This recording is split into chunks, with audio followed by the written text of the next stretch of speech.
what's up guys, and thanks for tuning into the channel. In today's video, we're going to be taking a look at the McFarlane Toys Steppenwolf from the new Zack Snyder's Justice League 2021. But before we get started, if you haven't yet already done so, be sure to subscribe and turn on notifications so you never miss another awesome review. Now, starting off with this box, we see that this is a massive box. I actually propped the camera up a little bit, and hopefully it doesn't slide down. But here on the front, we see Steppenwolf in all his silvery spiky glory, as well as his giant axe. We see a card in the back as well as a little stand. Got DC Multiverse Steppenwolf from Justice League 2021. On the side here we see Steppenwolf Justice League McFarlane Toys 2021. On the back here we have a nice photo of Steppenwolf, all spiky and silvery. As well as the entire line down here, we got Aquaman, Batman, Cyborg, Flash, Superman, Darkseid, as well as Steppenwolf. Now, I don't know where Wonder Woman went. Hopefully they release her sometime in the future, but there's also a few special editions of these guys. I think there was a Batman without the mask, there was a Cyborg with the face shield, and as well as a red and blue Superman in addition to just the black one. Oh, and right, I think there was a con exclusive Darkseid that had chest armor on as well. So on this side we got Steppenwolf. On the top, Justice League 2021. On the bottom, we just got a bunch of words and warnings. So yeah. Now, just so you guys know, this is actually my first McFarlane Toys figure. I've always been looking at these guys and they look extremely cool. I just didn't want to start another line because I'm sure you guys know, just based on my videos, that I collect quite a bit of stuff. I didn't want to start a whole new line, but I mean, these figures look really good, and I just couldn't pass this up as I saw him sitting in the shelves at EB Games, or GameStop up here in Canada. And yeah, I know a lot of people that work there that also say like McFarlane Toys are absolutely great figures, so you know what? I just decided to pick one up and we'll see how it goes. So give me a second, I'm going to crack him open and let's take a look at how Steppenwolf is. Now, after taking Steppenwolf out of the box and messing around with him for a little bit, I can actually say that I have mixed feelings about this figure and possibly even this line as well. But before we get into any of that, let's actually just take a look at some of the objective things about this figure. So first of all, the just detailing on this is absolutely gorgeous and amazing. You can see there's so much molded detail on this guy. It's very spiky as well. Not to the point of where it hurts, but still it's pretty spiky, and it's actually asymmetrical as well. Not exactly the same from side to side. You can probably see that there, as well as on his neck, which I feel like is really cool. Almost gives the effect that his armor is kind of alive and moving by itself at the same time. Here we see these little tiny feet, which actually do kind of suck, because if you look how tall this guy is and then look how small his feet is, he has a very hard time standing. Now, that face sculpt looks amazing. Very similar to how he was in the movie.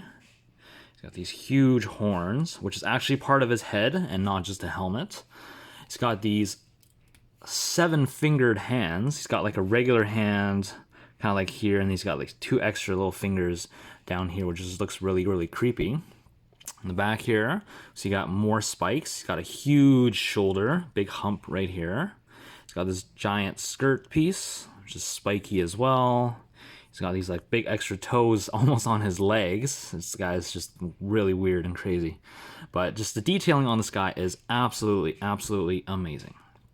Now, however, when it comes to articulation, I'm going to say the articulation isn't bad. However, I feel like the quality control of the articulation is probably something that's not the best. Now, starting off with the head is on a double ball joint. I believe that's so, because I don't know if you can actually see in there. Seems like to be a giant peg with 2 ball joints at the end. One's attached to his head, you can probably see there, the other one into the neck, so you can actually get some pretty good motion there in the neck. Now, the neck itself is not articulated. You see this is one giant piece, so there's no articulation there.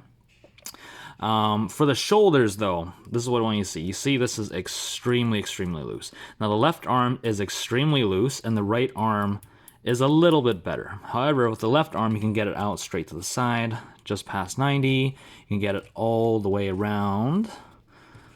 There's some hair here. And there's a bicep swivel, which took me forever to try to free up. So there's a bicep swivel there. There's also a elbow swivel here, as well as a elbow bend that straightens out to here and bends this far up.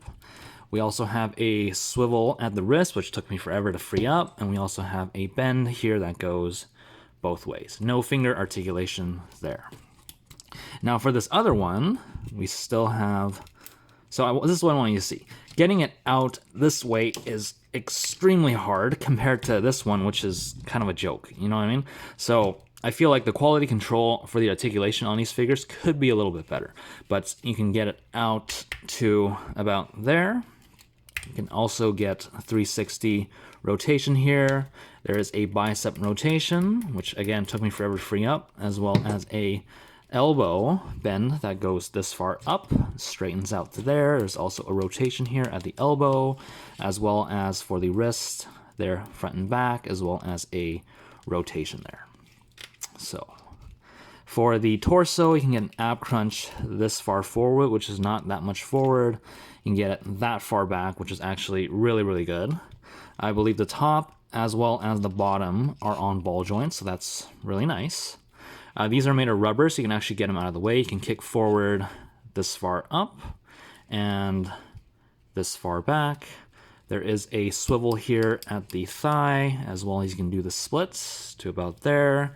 It has a knee bend that goes up to that. Excuse me, give me 1 second. Sorry, I was just doing laundry in the back, and the machine was ready. So knee bend that goes up that far and straightens out. Not sure if there's a knee swivel. I feel like there might be. Yeah, there is. So we can actually see how tight these joints are. It's ridiculously tight. Actually, I'm not gonna stress it because I'm not sure if there's a swivel there. There might be, but I don't want to break this figure. So for the legs, you can bend up the ankle that far, as well as that far back, which is not a lot. There is a swivel into the ankle, as well as a rotation in the foot as well, which is not the best. And these toes are individually articulated, which is really nice. You can bend them up that far, and then you can bend them down to just about horizontal. Now, it's nice that they give articulation to the foot and these toes, but as I was saying, he's a gigantic figure. These feet are tiny, and having these toes move really just creates more instability for this figure. But yeah, articulation is not bad. It's just the quality control of the articulation I feel like could be improved just between these two arms. Like one is really tight, one is really loose, and most of the joints are extremely, extremely tight, and you really have to free them up to really get them to move. Make sure this guy can stand. And these tiny little feet, Steppenwolf. Come on, buddy. Nope. I want to see how long it takes me to actually get this guy to stand. Then I have to cut the video after, or maybe not. Alright, so that actually took me about 5 minutes to try to get this guy to stand, but I finally have him standing. So, I'm going to move him back a little bit, and hopefully he can still stand. Good. Let's take a look at his axe. So, this is his axe. Very, very nicely detailed. Has a nice wash over it as well. Mechanical detailing as well as like alien engraving here in this blade as well. You see the nice wash detailing. That's the thing I really love about these figures. They're very, very detailed. They're very nicely shaded as well. Just like I feel the quality of the plastic as well as how the figures are made are definitely not as top tier as say SH Figure Arts. But yeah, to put this in his hand, you can actually only put it in one hand, and that's this one right here because this one is completely open.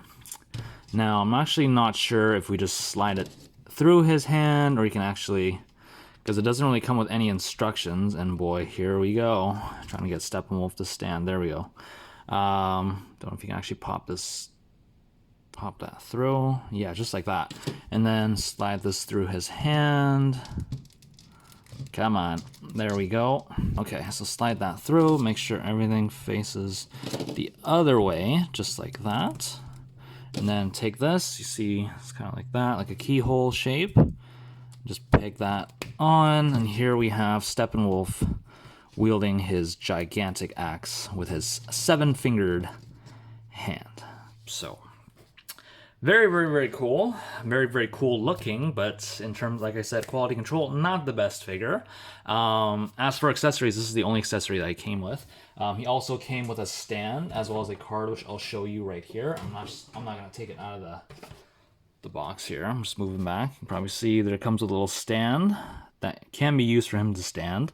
And honestly, for him, it's probably a good idea to use that. So I see these little holes on his feet, and I'll just peg into one of these holes. And please, God, stand. And it also comes with a collector's card right there. Very nice detailing in this cardboard background too. But yeah. So let's do a quick comparison here. I'm just gonna put him here.